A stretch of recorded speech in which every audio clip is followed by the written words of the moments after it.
ایک بادشاہ بہت موٹا تھا۔ وہ اپنے اس موٹاپے سے تنگ تھا، لیکن دوسری طرف وہ کھانا پینا بھی کم نہیں کرتا تھا۔ اس نے ہر طرح کا علاج کروا لیا اور اپنے ملک کے ہر حکیم کو آزما لیا، لیکن کوئی فرق نہیں پڑ رہا تھا، حتیٰ کہ بادشاہ مایوس ہو گیا۔ پھر ایک دن ایک لڑکا بادشاہ کے دربار میں حاضر ہوا اور کہنے لگا، بادشاہ سلامت جان کے امان پاؤں تو کچھ عرض کروں۔ بادشاہ نے کہا، ہاں کہو۔ اجازت ملنے پر کہنے لگا کہ حضور میں آپ کے موٹاپے کا علاج کر سکتا ہوں۔ بادشاہ نے کہا، اے نوجوان، ابھی تو بہت چھوٹا ہے اور تمہارا تجربہ بھی بہت کم ہوگا۔ میرا علاج تم کیسے کر سکتے ہو جبکہ بڑے بڑے حکیم ناکام ہو چکے ہیں؟ لڑکے نے کہا، میں نہ صرف حکیم ہوں بلکہ علم نجوم بھی جانتا ہوں۔ میرا علم کہتا ہے کہ آپ زیادہ سے زیادہ 1 مہینہ زندہ رہیں گے اور پھر آپ کو کوئی نہیں بچا سکتا۔ اگر آپ کو یقین نہیں تو مجھے قید کر لیں۔ بادشاہ بہت حیران اور پریشان ہوا اور اس نے نوجوان سے کہا، ٹھیک ہے، اگر تو میں 1 ماہ بعد مر گیا تو تمہیں آزاد کر دیا جائے گا، اور اگر نہ مرا تو تمہیں پھانسی پر لٹکا دیا جائے گا۔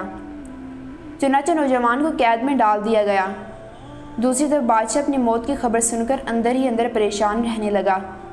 اس کا کھانا پینا دن بدن کم ہوتا جا رہا تھا۔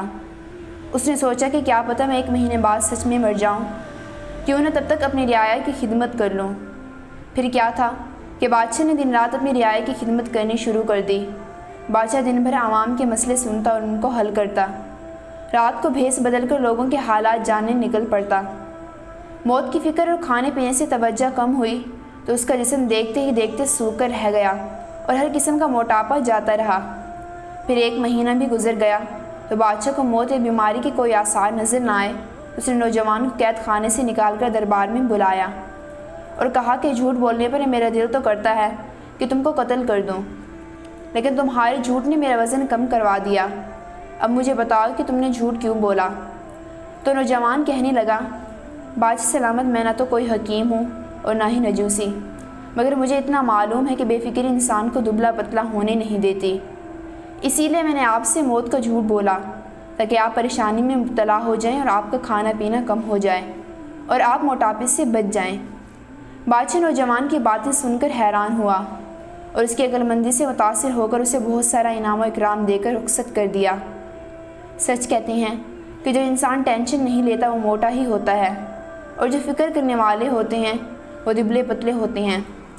زیادہ موٹاپا بھی انسان کے لیے صحیح نہیں ہوتا، کیونکہ اس سے انسان کو کئی بیماریاں ہو جاتی ہیں۔ اللہ تعالیٰ نے دماغ تو سب کو دیا ہے، بس اس کا صحیح استعمال کرنا انسان کے ہاتھ میں ہوتا ہے کہ وہ کس طرح اللہ تعالیٰ کی عطا کردہ اس نعمت کا صحیح استعمال کرتا ہے۔ ہمیں اللہ تعالیٰ کی ہر نعمتوں کا شکر ادا کرنا چاہیے۔